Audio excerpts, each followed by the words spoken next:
This is All India Radio Shillong, the Northeast News Bulletin read by Sandeepan Chakravarti. Prime Minister Narendra Modi has said that whenever the world faces a problem, India comes forward with a solution. He called it the strength of New India. Interacting with the Indian community at Berlin in Germany last night, Mr. Modi said there is a need to follow the mantra of minimum government and maximum governance. He stressed that a country progresses when people of the nation proactively work towards developing it. He also stated that he is reducing the burden on the government and letting people give direction to New India. Prime Minister Modi reached Germany yesterday on the first leg of his visit to 3 European nations. The centre is likely to exempt the non-centrally funded private colleges and state government-aided colleges in Meghalaya from the purview of the Common University Entrance Test (CUET). Chief Minister Conrad Sangma announced this through social media on Monday. Meghalaya Education Minister Lakpen Rimboy said the decision followed Mr. Sangma's meeting with Union Education Minister Dharmendra Pradhan.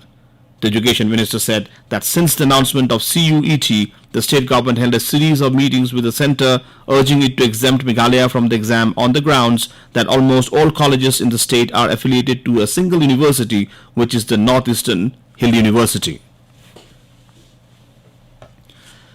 FlyBig on Monday resumed its flight service on the Shillong-Delhi route. The Airports Authority of India Shillong informed that 8 flights operated from the airport, the highest ever. 2 new routes, Guwahati-Shillong and Delhi-Shillong, were added by FlyBig, which has agreed to operate the service on a strict schedule and without any delay. Meghalaya reported no COVID-19 case yesterday, even as the East Khasi Hills district, including state capital Shillong, had 5 active cases. Manipur reported 1 new COVID-19 positive case yesterday, with the state having 7 active cases as per the latest case count. Manipur Chief Minister Biren Singh inaugurated a 10-bedded intensive care unit, ward and Tele ICU hub at the Jawaharlal Nehru Institute of Medical Sciences in Imphal yesterday. The newly inaugurated Tele ICU will be supported at hospitals and community health centers in different districts. The patients being treated at intensive care units of district hospitals and other Tele ICU supported hospitals will be able to access observation by specialist doctors.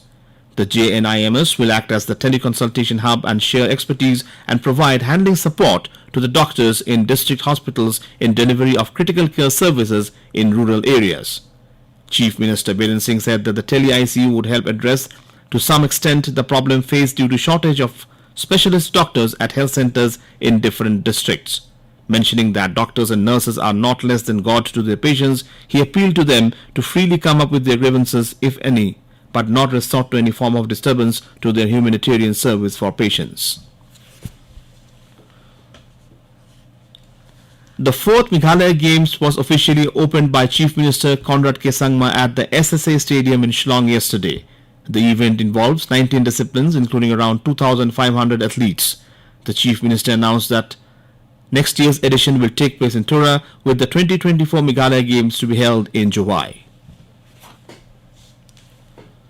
As part of the celebration of Azadi Ka Amrit Mahotsav and 50 years of statehood of Meghalaya, inter-school quiz competition was held at Ampati in southwest Garo Hills on Monday.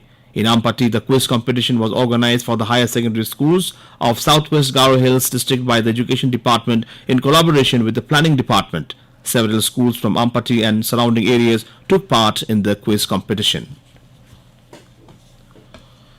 Eid ul-Fitr was celebrated with religious fervor and gaiety across the country yesterday. The festival marks the culmination of the Islamic fasting month of Ramzan. The Muslim faithful dressed up in their best and offered Eid prayers at Eidgahs and mosques with full capacity, first time after relaxation of restrictions imposed due to COVID pandemic. Eid congregations were held in mosques and Eidgahs across the northeastern states. And with that, we end the Northeast News Bulletin from All India Radio Shillong. Have a nice day.